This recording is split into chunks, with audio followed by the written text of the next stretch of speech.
Bemorimiz Hasan 3 yildan beri BMP klinikasiga davolanishga keladi.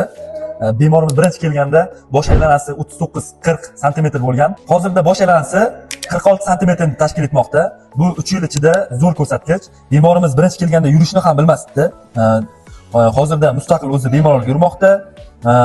O'ziga kerakli bo'lgan narsani, suvni masalan, o'zi so'raydigan bo'lgan, tushunchalar ham sekin-sekin paydo bo'lmoqda. Bemorimizni zuhrasi ham bor. Zuhra bundan ham og'ir ahvolda kelgan. Даже o'tira olmasdi ham. Sudirgisi bo'lgan, juda kuchli sudirgi bilan kelgan. Hozirda Zuhrani ham sudirgilari to'xtab, bemalol o'tiradigan darajada kelgan. Bu bemorlarimizda eng muhimi har xil xatti-harakatlar. Biz o'zidan baqirib yuborish, har xil chapak chalishlar kuzatilgan. Hozirda o'shanaqa qiliqlar ham birontasi ham yo'q. Hozir o'ziga nima kerakli bo'lsa, ovqat, non, suv, nima kerakli bo'lsa, o'zi so'ray oladi, o'zi bildiradi. Hojatini ham sekin-sekin aytishni boshlayapti. Mikrosefaliya kasalligi bosh aylanasini 2-3 sm va undan yuqori kichik bo'lishi mikrosefaliya deyiladi.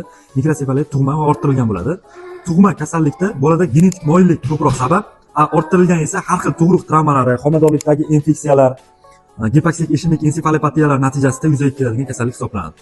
Farzandingizni bosh aylanasi va yoshini kommentariyada yozib keting. Biz sizga mikrosefaliyaga moyilligi bor yoki yo'qligini yozib ketamiz.